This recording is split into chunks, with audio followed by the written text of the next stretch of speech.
I'm from Guatemala. I was born in Guatemala, and my dad's family, they were heavy Catholics, but my mom was a Christian, and my mom died of cancer in '98. I was 7 years old, and I got to see her last days, and she gave her life to the Lord.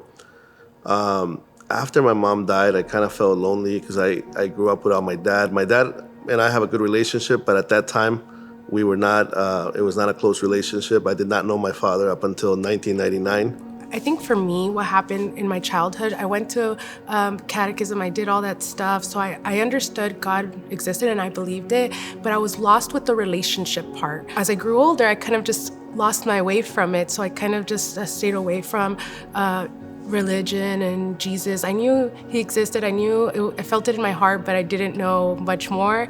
And I met my husband, and my husband started bringing it up, and he told me some stories that happened to him, which really felt like, okay, this is the gear we want to go. And someone invited us to a Christian church in Antioch. And I was a little intimidated because I've never been to a Christian church. I didn't know what to expect, but when I walked in, I knew that's where I wanted to be because I felt it in my spirit. Now we're here every Sunday. It's like a must for us now. Our kids even enjoy it. We have 3 little kids, a 5-year-old, a 3-year-old, and a 2-year-old, and they know Sunday is Sunday service, and they get super excited. I am a leader of my family. I have 3 kids.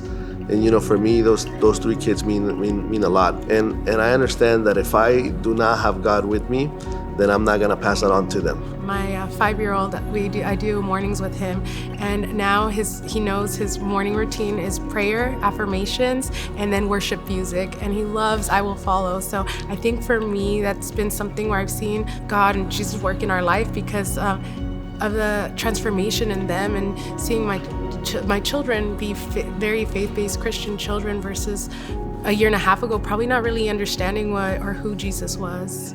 Crossroads truly delivers. So when Unstoppable came, I don't think we had to say, should we do this? Like it was okay, we're doing this, how much are we committing to? I read this, it says, to him who much is given, much is required. And I don't want to cry, but God's given me so much. I've been put in situations where, I shouldn't be there, but I'm there. And I tell my wife all the time. So I have a brother and a sister, right? My sister, we share both of the parents. With my brother, we only share a mom. So when my mom died, he stayed back, and me and my sister were brought to San Francisco. We got our green card, so he had to stay over there. And obviously, I see my life and I see his life. I tell my wife all the time, hey, that could have been me so easily. Or anytime I see anyone else, I'm like, hey, it could have been me.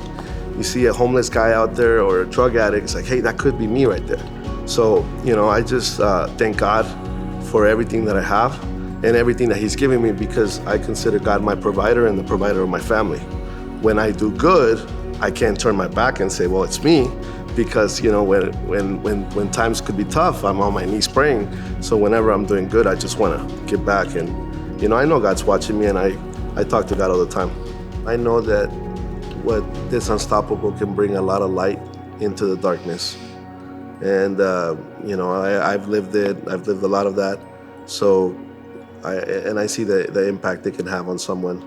You may feel like you're doing a little bit, but your little bit is doing something big for the Lord. And I see this more than just Crossroads itself. I see what they're going to come and do. And I know that little bit can go a long ways.